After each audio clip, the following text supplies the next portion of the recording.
হ'ব দিয়ে 365 স্বাগতম জনাই আজি ষ্টুডিঅ'ত মোৰ সৈতে আছে ক্ৰিটিকেল কেয়াৰ স্পেচিয়েলিষ্ট ডক্টৰ বাবু হুছেইন স্বাগতম জনাইছোঁ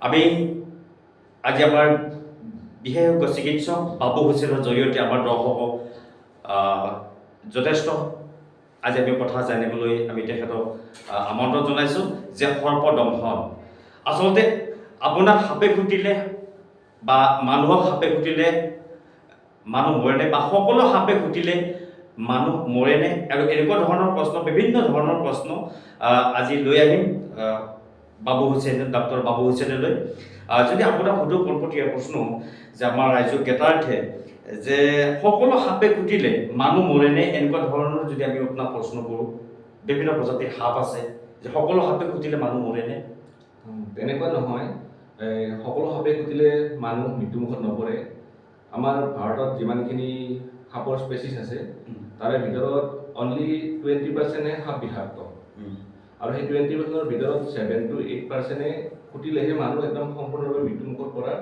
এটা চান্স থাকে কিন্তু আমি এটা বস্তু মানে মনত ৰাখিব লাগে সদায় যে সাপে খুটিলে আমি ভয়ত বিতত নহয় অতি সোনকালে ওচৰৰ চিকিৎসালয়লৈকে যাব লাগে য'ত এণ্টিভেনমৰ ব্যৱস্থা থাকে সাপে খুটিলে সাধাৰণতে কি কৰিব লাগে মানে যে সাপে গম পালে যে সাপে খুটিছে তাৰ সেই মুহূৰ্তত সেই মানুহজনে কি কৰিব লাগে হয় প্ৰথম কথা হৈছে যেতিয়া আপোনাক সাপে খুটিব যদি আপুনি পাৰে সাপটো চিনাক্ত কৰিব চেষ্টা কৰিব লাগে কিন্তু বেছি সময় তাত খৰচ কৰিব নালাগে ততাতৈয়াকৈ আপোনালোকে যিখিনি জেগাত মানুহজনৰ সাপে খুটে হাতে হওক ভৰি হওক সেইখিনি অংশ বেছি লৰচৰ নোহোৱাকৈ ইমবিলাইজ কৰি ৰাখি পেলাই ততাতৈয়াকৈ ওচৰত থকা য'ত এণ্টিভেনম উপলব্ধ আছে তেনেকুৱা হস্পিটেলৰ বা চিকিৎসালয়লৈকে যাব লাগে যেতিয়া সাপে বা দংশন কৰে বা মানে খুটায় সেই সময়ত প্ৰাথমিক চিকিৎসা কি কৰিব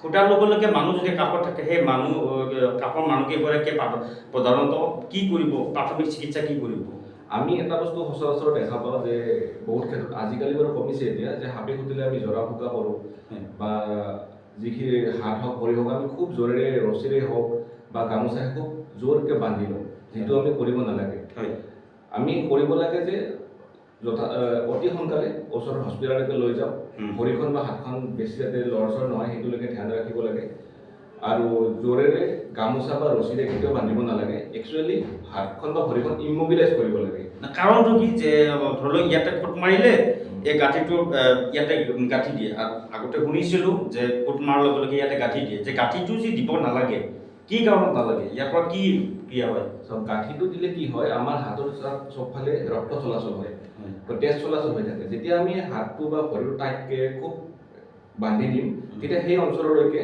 সেই অংশলৈকে ৰক্ত পৰিবহণ নহয় যাৰ বিনিময়ত কি হয় যদি কিবা সাপটো অবিষাক্ত আছিলে তেতিয়াহ'লে মানুহজনৰতো অবিষাক্ত একো চিম্পটম নাহিব বা মানুহজনৰ জীৱন মৃত্যুমুখত নাযাব কিন্তু ৰক্ত চলাচলত নোহোৱাৰ বিনিময়ত সেই হাতখন হয়তো কাটিব ল'ব লগা অৱস্থা হ'ব পাৰে যদি বহুত সময় ধৰি বান্ধি থকা যায় খুব টাইটকৈ এগৰাকী লোক যেতিয়া সাপে খুটিয়াই সেই মুহূৰ্তত আপুনি এটা পৰামৰ্শ দিছে দিয়ে থৈছিল দৰ্শকক যে তাৎক্ষণিকভাৱে চিকিৎসালয়লৈ নিব লাগে যে সকলো চিকিৎসালয়ত এই এণ্টিভেনম যিটো আছে এইটো বৰ্তমান উপলব্ধ হয়নে নহয় মই যিমানখিনি জানো সকলো হস্পিটেলত এণ্টিভেনম উপলব্ধ নহয় একচুৱেলি একজেক্ট ডাটা মই দিব নোৱাৰিম ক'ত ক'ত আছে কিন্তু আমাৰ নলবাৰী জিলাৰ বহুখিনি দুই এখন ব্যক্তিগত নাৰ্ছিং হোম প্লাছ মেডিকেল কলেজত চিভিল হস্পিটেলত এইবিলাকত এণ্টিভেনমৰ ব্যৱস্থা আছে ৰাইজৰ সুবিধাৰ্থে যদি সেই যিকেইখন চিকিৎসালয়ত এই এণ্টিভেনম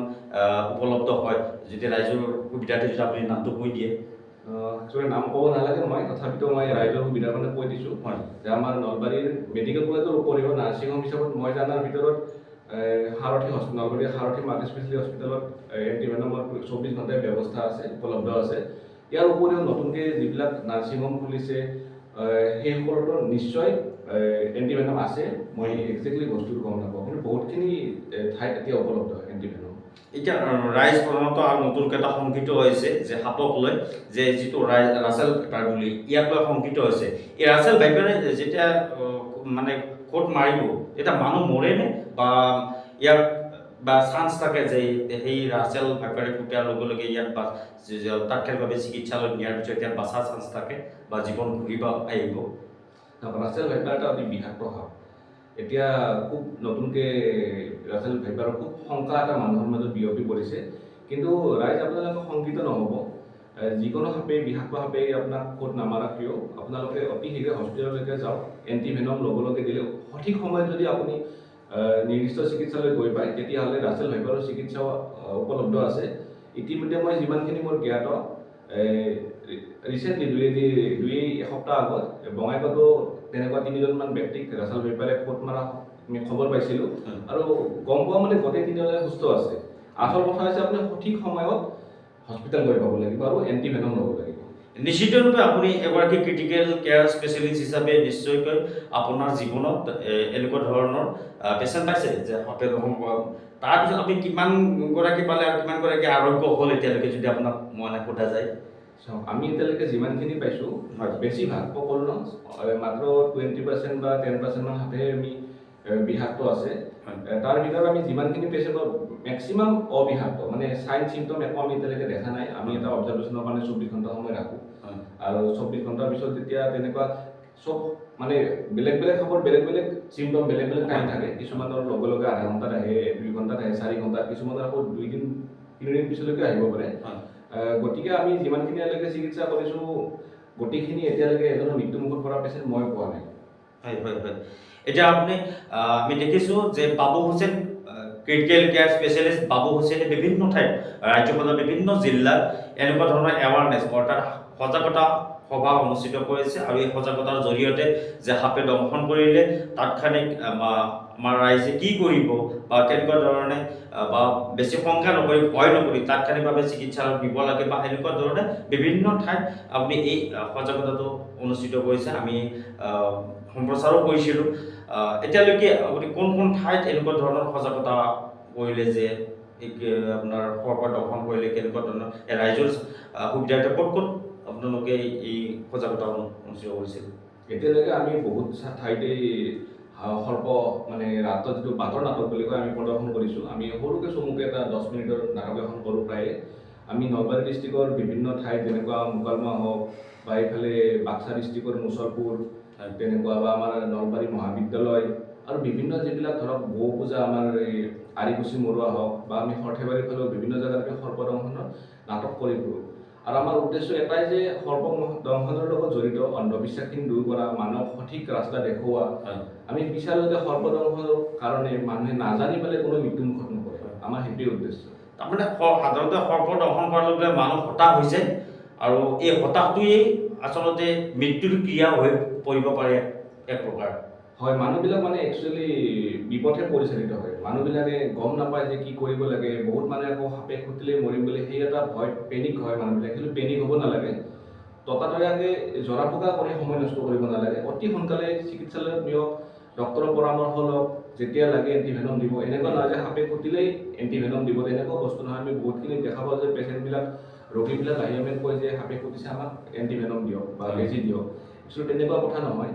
গতিকে কাৰণ এই এণ্টিভেনমটোৰো এটা ছাইড এফেক্ট থাকে। তাৰমানে এডাল সাপে যেতিয়া দংশন কৰিব তাক কিমান বিষাক্ত এনেকুৱা ধৰণৰ পৰীক্ষা কৰা যায়, আৰু পৰীক্ষা কৰাৰ পিছত তাক ইনজেকশ্যন দিয়া হয়। হয়, বেলেগ বেলেগ সাপৰ বেলেগ বেলেগ লক্ষণ থাকে। কিছুমান সাপৰ লক্ষণ থাকে নিউৰটক্সিক লক্ষণ থাকে। কিছুমান যেনেকুৱা ধৰক ফেটি সাপ, বা এটা কমন ক্ৰেট বুলি কয়, ব্লেক ক্ৰেট, যিটো মানে আমি শংকা সাপ বা হকা সাপ বুলিও কওঁ। সেইবিলাকত জেনেৰেলি আমি নিউৰলজিকেল চিমটমবিলাক দেখা পাওঁ, যেনেকুৱা চকুৰ পতাবিলাক ঢল খাই পৰে, যিটো টচিছ বুলি কয়। তেনেকুৱা হাত ভৰিবিলাক অচল হৈ পৰে, কেতিয়াবা উশাহ নিশাহৰ প্ৰব্লেম লাহে লাহে আৰম্ভ হয়। আকৌ কিছুমানৰ ধৰক এই তেজ গোট মাৰাটো কমে যায়, এনেকুৱা ৰাছেল ভাইপাৰত দেখা যায়। কিন্তু কথাটো হৈছে কি, ততাতৈয়াকৈ আহক আৰু বাকীখিনি ডক্তৰৰ পৰামৰ্শ মতে আপোনালোকে আগবাঢ়ক। শেষত আপুনি দৰ্শকক কি আহ্বান জনাব? হয়, আমি DA 365ৰ সমূহ দৰ্শকক আমি এটাই অনুৰোধ কৰোঁ যে আপোনালোকে অন্ধবিশ্বাসত বলি নহ'ব, ততাতৈয়াকৈ উচিত চিকিৎসাৰ ব্যৱস্থা কৰক। সাপে খুটিলে কেতিয়াও আপোনালোকে জোৰকৈ নাবান্ধিব। যিমান পাৰি আপোনালোকে হাতখন বা ভৰিখন লৰচৰ নোহোৱাকৈ তেনেকৈ ৰাখি হস্পিটেললৈকে স্থানান্তৰিত কৰিব। আৰু হাতখন আৰু ভৰিখন য'ত মানে সাপে খুটে সেই ঠাইটো সদায় আমাৰ যিটো হাৰ্ট আছে, আমাৰ হাৰ্টৰ লেভেলতকৈ তলত ৰাখিব লাগে, আমি ওপৰত দিব নালাগে। তেনেকৈ এইটো ব্যৱস্থা কৰক। কৰি পেলাই কিছুমানে ভুল কৰে কি যিখিনি জেগাত সাপে খুটে তাত ব্লেডেৰে কাটি দিয়ে, সেইটো কৰিব নালাগে। আৰু এইটো সাধাৰণতে গ্ৰাম্য অঞ্চলত এনেকুৱা ধৰণৰ ঘটনা সংঘটিত হৈছেও। গ্ৰাম্য অঞ্চলবিলাকতে মানে এনেকুৱা বেছি দেখা যায়, কিন্তু এইটো কৰিব নালাগে। নালাগে। ধন্যবাদ জ্ঞাপন কৰিছোঁ আপুনি আপোনাক ইমান সময় দিয়াৰ কাৰণে। মোৰ সৈতে আছিল এইগৰাকী ক্ৰিটিকেল কেয়াৰ স্পেচিয়েলিষ্ট বাবু হুছেইন। আপোনাক পুনৰ ধন্যবাদ জনাইছোঁ। চাই থাকিব DA 365 অসম।